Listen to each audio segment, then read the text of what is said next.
WLTC First News starts right now.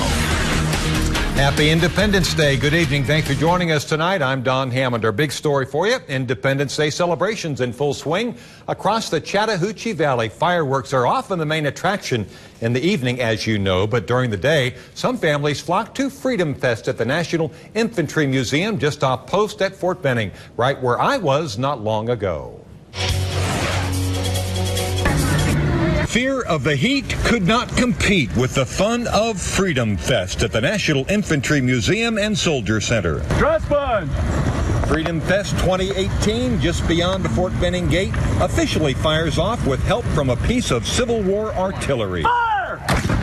In the 17th Indiana Company I, which fought at the battles of Columbus here, April 16th, 1865 on Easter Sunday.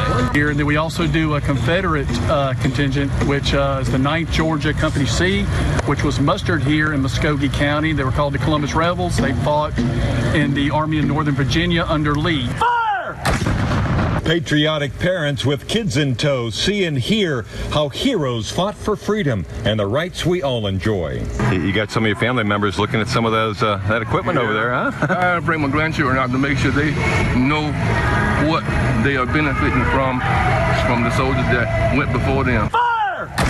Taking a moment to think about what even the founding fathers, just signing their name on a piece of paper, what they risked by doing that. A lot of them didn't make it. A lot of them didn't make it. Freedom Fest is hot, fun, and informative, burning uniquely American memories in the minds of the military, veterans, and even civilians who are thankful for the sacrifice. And this is for everyone, of course, Freedom Fest for military civilians to enjoy, made possible by the Maneuver Center of Excellence and a host of civilian sponsors.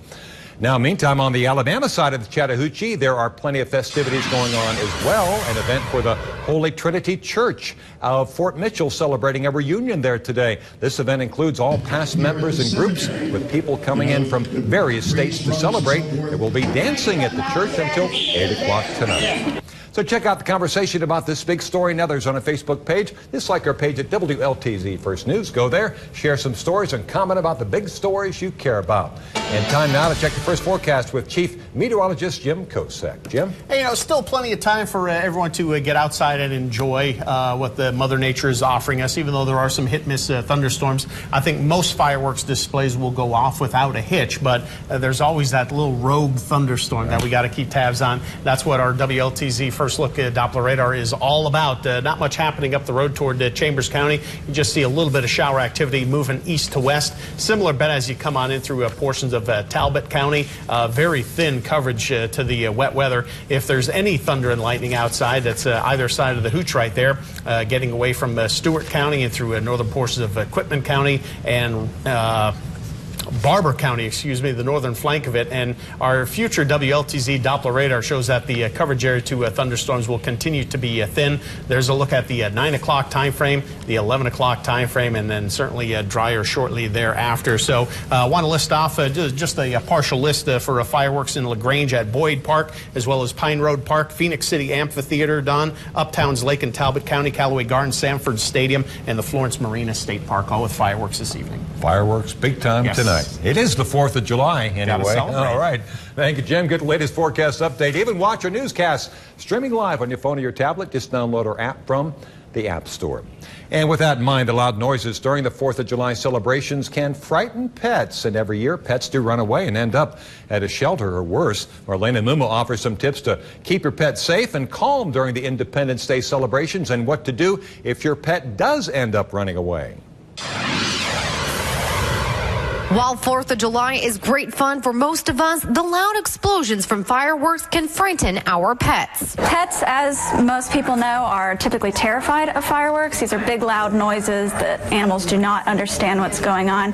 So a lot of times cats and dogs especially you see getting really spooked. Animals get lost at this time of year just constantly. Our shelter will fill up on the 4th and 5th of July. Last year, the Lee County Humane Society had 15 to 20 lost pets from the 4th. So before kicking off your celebrations, make sure to keep your pet indoors and resist taking them to parties. So one of the most common signs that a dog is experiencing stress that people don't notice is panting. So sometimes panting is just because they're exercising and they're tired, right? But a lot of times panting is, I am stressed, I'm trying to have some way to relieve this stress. So if you see a dog in a situation such as a party on the 4th of July and it's panting a lot, that is a good sign that you need to go ahead and get that dog out of that situation. Update their identification and keep a tag on your pet. If you do not have one and you need kind of a quick solution, you can write the phone number, your phone number on a dog's collar, same for a cat. And if your pet does end up going missing, check social media. Immediately get on Facebook. Social media is a great tool for lost and found pets. There is a page on Facebook called Opelika Auburn Lost and Found Pets. Definitely go on there. People post photos of animals that have been found. They post photos of animals that have been lost. And sometimes you see animals being reunited on the site within an hour. And then give the shelter a call. Let them know your pet is missing and you can fill out a lost and found form. Marlena Muma, WLTZ First News. So if something happens to your dog or cat on the 4th of July, the Wilford and Kate Bailey Small Animal Teaching Hospital in Auburn open 24/7, we're told.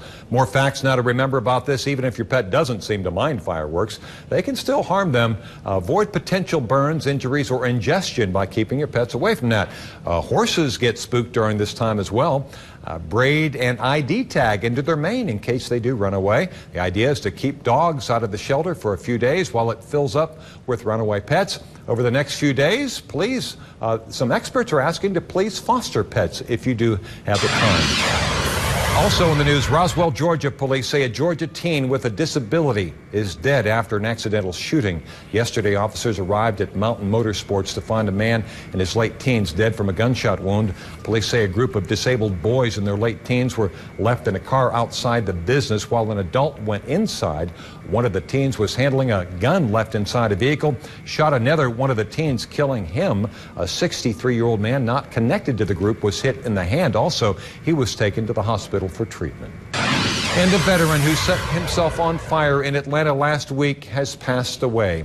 Investigators say John Michael Watts was disgruntled with the Department of Veterans Affairs. The 58-year-old veteran died in a hospital on Monday. Watts used a homemade explosive device and fireworks and doused himself with a flammable liquid outside the state capitol building. The Georgia State Patrol said the incident left him with burns over at least 85% of his body.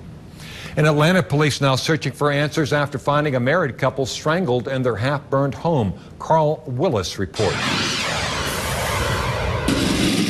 It makes me wonder about who it was. Where are they? Could it happen to me? Those questions coming from concerned neighbors who live on Harville Drive in Northwest Atlanta, where a married couple was found dead in a burning home Tuesday morning. Investigators canvassed the neighborhood Tuesday night after an autopsy revealed that the couple had been strangled to death. Everybody's like in shock. It's like, wow, what? You know, this actually, what happened in my neighborhood? No, it didn't.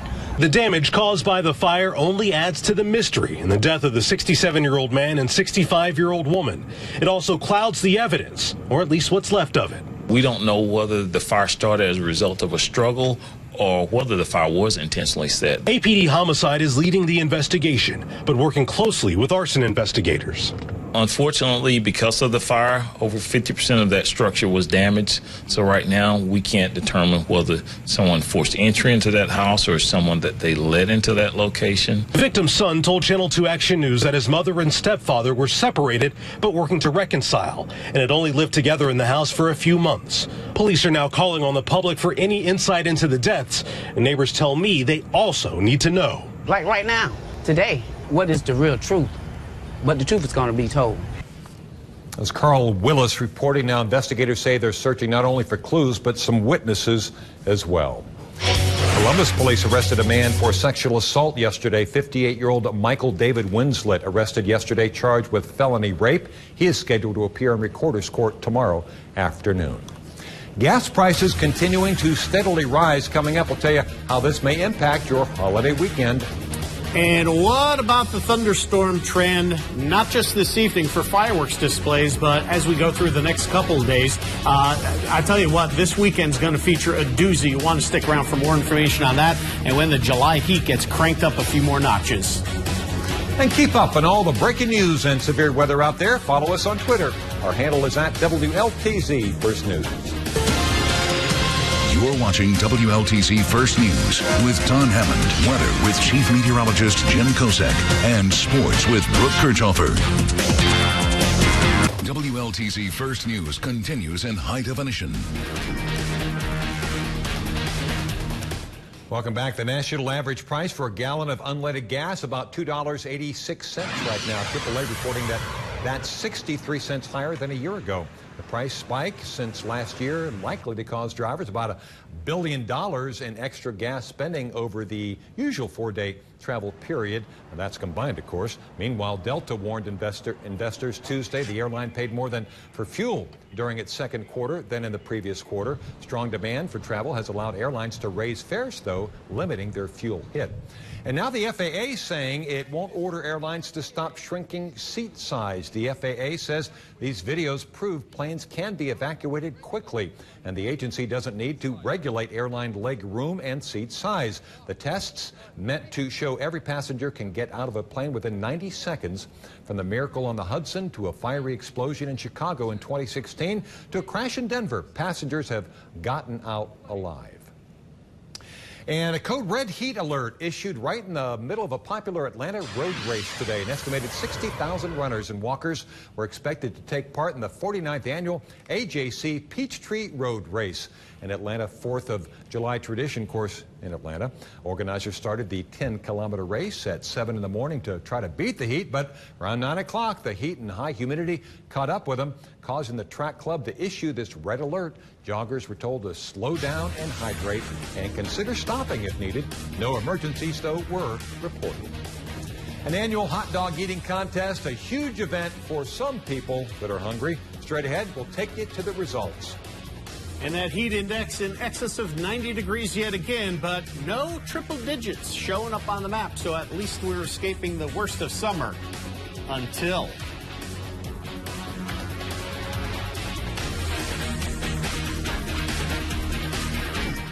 WLTZ First News Weather with Chief Meteorologist Jim Kosek. Well, all right. We're still looking at plenty of warmth across the area. Nothing in terms of terrible heat, if you will. We do have some clouds bubbling up in advance of some hit-miss storms, but really the coverage area to thunderstorms remains pretty small across the area. I'll still go with the 30% price tag, but after 9 o'clock, we are going to see a distinct decrease in terms of thunderstorm activity. Not completely rain-free, okay? There's still going to be that rogue thunderstorm, just hopefully it is not where you're viewing some of the fireworks festivities. Now, when we check out the view from space, you can see that the coverage area for thunderstorms is more south of Columbus as opposed to east. And this is one of the features rotating. There's Chopper the weather dog right there. You got to lift your head up, buddy, so everybody can see you. He's got his Independence Day red collar on right there, helping me out today. The center of the storm system just off to the south of Jacksonville will continue to move on into the Gulf of Mexico over the next couple of days. But as it does so, it weakens dramatically and is squished southward by a dome of high pressure just off to our north. So even though we still have that storm system right here, and you see these little spokes of energy noted by the bright shaded clouds right there, really the coverage area to thunderstorms after this evening really isn't going to be all that terrific until we see a cool front arriving from the north and west, and that cool front is situated out over portions of the western Great Lakes on into the upper plains, anywhere from Nebraska on and through Minnesota right now. And even though that front will stall just off to our north, it's close enough to bring the thunderstorms back into the picture. More so, I should say. So 74 degrees, thunderstorm coverage area thin and getting even thinner after 9 o'clock this evening. The 8-day forecast would be one where we're going to see a lot of heat returning to the region. Matter of fact, temperatures back into the mid-90s eventually. Let me go back there for you and show you that we're dealing with low to mid-90s over the next couple days, but the coverage area to thunderstorms is not all that great. But this weekend, it all ramps up. Numerous showers and thunderstorms. There is the potential for damaging wind gusts here and isolated flooding downpours. But once that front to our north washes out, fizzles, the prospects of getting wet for a large part of next week after Monday are pretty tiny, almost nil, if you will. So the heat builds. So once we get the temperatures 94 degrees and higher, which we'll have for Wednesday onward, that means the heat index is well over 100, maybe even over 105. Oh, my goodness. That's big numbers. Big numbers indeed. Might be able to get away from the rain. Not away from the hot dogs, though. Yeah, now to a fun 4th of July event. Brooke, take it away. Yes, the 4th of July, and people in New York have a fun annual contest to celebrate. In Coney Island, Brooklyn, hot dog eating legend Joey Chestnut won his 11th title at this year's Nathan's 4th of July hot dog eating contest. Chestnut set a new world record by eating 74 hot dogs in 10 minutes. Gross.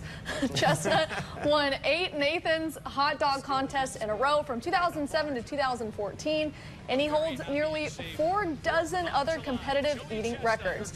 Mickey Sudu, the reigning women's champ, also repeated as champion in the women's competition. She downed 37 hot dogs to win her 5th straight title. I don't think I could eat one after seeing that. It's entertaining. Hey, I respect, you know. He's a winner. All right. So what else you got for us in sports? Well, there's hot dogs in baseball, right? Yeah, I guess so. But no crying, I know that.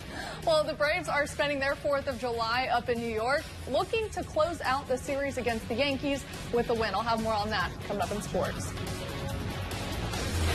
WLTC First News Sports with Brooke Kirchhofer. Welcome back in. What's the 4th of July?